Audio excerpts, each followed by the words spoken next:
Hello everyone, welcome back to my channel Gitu's Kitchen and Vlog. আজি মই আপোনালোকৰ বাবে লৈ আহিছোঁ এটা নতুন ৰেচিপি। আজি মোৰ ৰেচিপিটো এনেই সাধাৰণ। আজি মই বনাব লৈছোঁ মটন কাৰী, ছাগলী মাংস আজি মই বনাম। একদম ইজি ধৰণত বনাম মই। একেবাৰে নৰ্মেল, ঘৰত যেনেকৈ খাওঁ তেনেকৈ মই দেখাম। আৰু আগলৈ আপোনালোকে ভিডিঅ'টো চাই থাকক।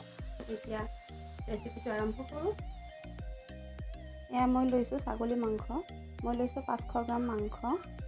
ইয়াত মই এতিয়া অকণমান দৈ এড কৰি লৈছোঁ। এয়া মই দৈ দি লৈছোঁ। ইয়াত অকণমান হালধি গুড়ি দিছোঁ। এয়া মই জিৰাৰ গুড়ি দিছোঁ। এয়া মই মিট মছলা দিছোঁ আৰু এয়া অলপ ধনিয়া গুড়ি দিছোঁ। এতিয়া এইখিনি ধুনীয়াকৈ মিক্স কৰি ল'ম। এনেকুৱাকৈ মই মিক্স কৰি ল'লোঁ। ইয়াত মই এতিয়া অকণমান তেল এড কৰি ল'ম। এয়া মই 1 চামুচমান তেল এড কৰি লৈছোঁ। এইখিনি ধুনীয়াকৈ মিক্স কৰি লৈছোঁ। মিক্স কৰি লৈ এইখিনি মই আধা ঘণ্টাৰ বাবে ঢাকি থলোঁ। এতিয়া মই কেৰাহী এটা উঠাই দিছোঁ। কেৰাহীটো গৰম হ'বলৈ দিলোঁ। গৰম হৈ অহাত মই তেল দি ল'লোঁ। ইয়াত মই 2টা তেজপাত দি লৈছোঁ আৰু গোটা মছলা দি লৈছোঁ। ইয়াত মই পিঁয়াজ দিছোঁ। মই 4টা পিঁয়াজ ইউজ কৰিছোঁ। এইখিনি অকণমান লাৰি দিছোঁ। এইখিনি ৰঙচুৱা হোৱালৈকে আমি ভাজি ল'ম। পিঁয়াজখিনি অকণমান ৰঙচুৱা হোৱালৈকে ভাজি ল'ব। এয়া দেখিছে। এতিয়া আমি মাংসখিনি দি লৈছোঁ। মেৰিনেট কৰি থোৱা মাংসখিনি মই দি ল'লোঁ। অকণমান লাৰি দিছোঁ। মাংসই নিজৰ পানীটো এৰি দিয়ালৈকে আমি ভাজি ল'ম। অকণমান সময় ভাজি ল'লোঁ। এতিয়া পানীখিনি অকণমান শুকাই গৈছে। এতিয়া মই ইয়াত এটা বিলাহী কাটি দিছোঁ। কেঁচা বিলাহী মই ইয়াত কাটি দিছোঁ এটা। এইখিনি অকণমান লাৰি দিছোঁ। এইখিনি ধুনীয়াকৈ ভাজি ল'ম।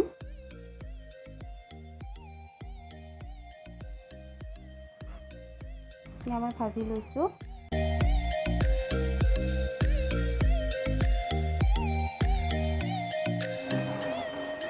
এইখিনি ভাজি ল'লোঁ ধুনীয়াকৈ। যিহেতু প্ৰথম মাংস আমি অকণমান বেছি সময় ভাজিব লাগে। গেছটো একেবাৰে ল' ফ্লেমত থৈছোঁ। থৈ পেলাই মই মাংসখিনি ভাজিছোঁ। এতিয়া মই মাংসখিনি অকণমান সময়ৰ কাৰণে ঢাকি দিছোঁ যাতে ধুনীয়াকৈ সিজি আহে। এয়া 5 মিনিট পিছত মই ঢাকনি গুচাই দিছোঁ। এয়া মাংস ধুনীয়াকৈ তেল ওপৰলৈ উঠি আহিছে।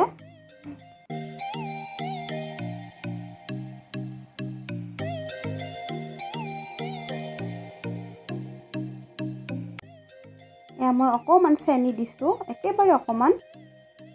এতিয়া মই ইয়াত আদা, নহৰু আৰু শুকান জলকীয়াৰ পেষ্টটো দি লৈছোঁ। এইখিনি অকণমান লাৰি ল'ম যাতে আদা নহৰুৰ কেঁচা গোন্ধটো গুচি যায়। ইয়াত মই অকণমান জিৰাৰ গুড়ি, অকণমান মিট মছলা, অকণমান কাশ্মীৰী মছলা দি পেলাই এতিয়া ভাজি লৈছোঁ।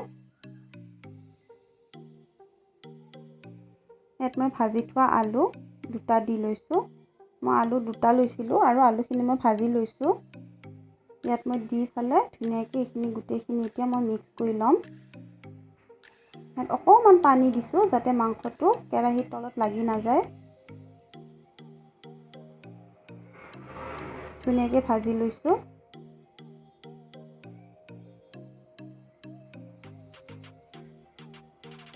আদা নহৰুৰ কেঁচা গোন্ধটো যোৱালৈকে আমি ভাজি ল'ম মাংসখিনি।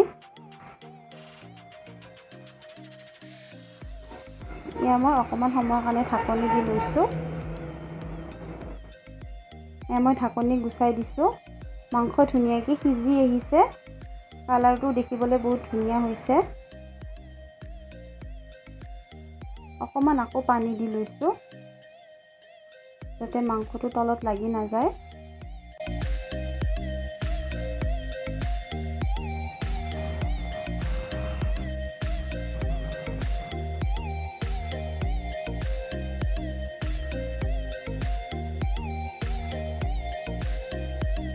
ধুনীয়াকৈ ভাজি ল'লোঁ। এতিয়া দেখিছে ভাজি হৈ গ'ল। ভাজি হৈ যোৱাত মই ইয়াত পানী দি লৈছোঁ। মই ইমান বেছি পানী নিদিওঁ কাৰণ মই অকণমান গ্ৰেভিকৈ ৰাখিম। কিন্তু মাংসখিনি সিজিবৰ কাৰণে মই এতিয়া অকণমান বেছিকৈ পানী দিছোঁ।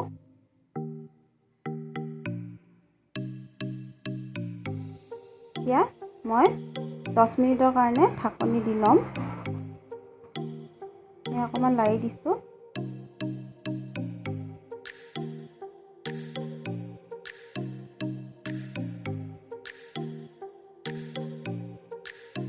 মাংস ধুনীয়াকৈ উতলি আহিছে। ইয়াত মই অকণমান গৰম মছলা দি লৈছোঁ।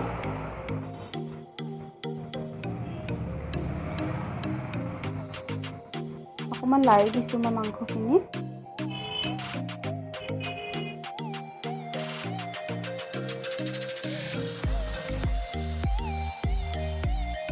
আমাৰ মাংস ৰেডি হৈ গ'ল। আপোনালোকে দেখিছে ধুনীয়াকৈ উতলি আহিছে মাংসখিনি।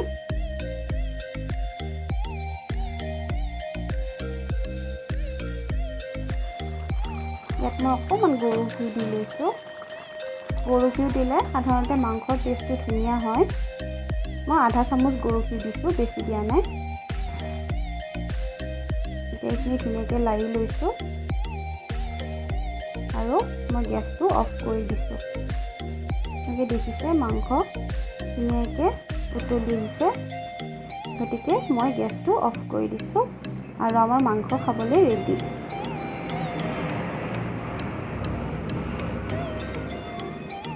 আমাৰ মাংস ছাৰ্ভ কৰিবলৈ ৰেডি হৈ গ'ল। একদম ধুনীয়া ৰেষ্টুৰেণ্টৰ নিচিনা হৈছে মাংসখিনি দেখিবলৈ।